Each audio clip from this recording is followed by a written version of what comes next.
personne n'a intérêt à ce que l'Afrique se développe trop. Parce que si elle se développe demain, imaginons que l'Afrique développe son industrie, comme l'a fait la Corée du Sud, un pays qui était, il y a 60 ans, aussi pauvre que le Mozambique. Si demain elle se met à fabriquer des voitures, si demain elle se met à raffiner son pétrole, si demain elle se met à produire à transformer à faire de l'agriculture et transformer ses produits agricoles, elle va plus acheter nos importations. Et donc, on n'a pas intérêt à cette situation. On n'a pas intérêt. Donc, la volonté des pays riches fait de la géopolitique aujourd'hui, hein. Partout, on voit bien, elle n'a pas intérêt à ce que ces pays se développent. C'est réel. Suivez attentivement cette vidéo, s'il vous plaît. Vous comprendrez les principales raisons pour lesquelles les puissances occidentales empêchent les pays africains de se développer correctement. Non. Il y avait cette idée, en fait, dans la tête des gens, qu'on développe un pays avec les entrepreneurs. C'est une partie importante, mais c'est pas la partie principale. Il faut une industrie lourde. Ces pays-là exportent du pétrole, exportent du cacao, exportent des matières premières, mais ces matières premières qu'ils exportent sont souvent transformées dans d'autres pays. Et la transformation, c'est elle qui crée des emplois. Quand vous avez une compagnie étrangère qui s'installe, je prends toujours l'exemple moi du Congo Brazzaville que je connais bien. Le Congo Brazzaville, à plus de 90%, il exporte que du pétrole. D'accord ? Ce pétrole est produit par qui ? Est exploité par qui ? Par des compagnies majoritairement privées. 60% Total, 30% Eni, l'italien, 90% de compagnies. Le prix n'est pas déterminé par le Congo, il est déterminé par les marchés financiers. Donc quand il y a des situations de géopolitique tendues comme là il se passe, les prix augmentent, ça leur profite. Quand le prix est à zéro comme dans la période du Covid, il n'y a rien qui rentre. Donc on voit bien qu'il y a une très forte dépendance et ensuite ce produit est exporté, transformé en France ou ailleurs et l'État congolais rachète de l'essence à ces pays-là.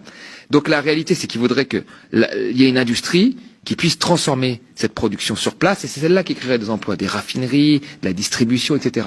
Ce que je veux ajouter, c'est que on a souvent dit ces dernières années que les pays pauvres ne se développaient pas à cause de la corruption. Il fallait trouver une raison. Ah, c'est la corruption.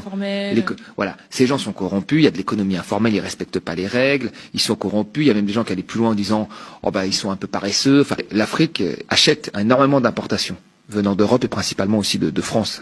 Les pays occidentaux n'ont pas intérêt à ce que l'Afrique tombe. Parce que si ça se passe très mal, s'il n'y a pas une situation à minimum stable, qu'est-ce qui se passe ?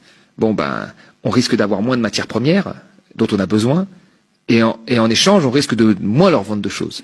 Mais personne n'a intérêt à ce que l'Afrique se développe trop. Parce que si elle se développe demain, imaginons que l'Afrique développe son industrie, comme l'a fait la Corée du Sud, un pays qui était, il y a 60 ans, aussi pauvre que le Mozambique.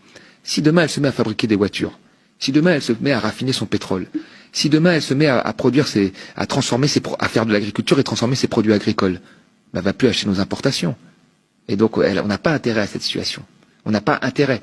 Donc la volonté des pays riches fait de la géopolitique aujourd'hui, hein. Partout, on voit bien, elle n'a pas intérêt à ce que ces pays se développent. C'est réel. La première chose que je ferais moi, dans cette situation-là, qui est une situation extrêmement compliquée, c'est que je chercherai à être beaucoup plus agressif dans les partages de production.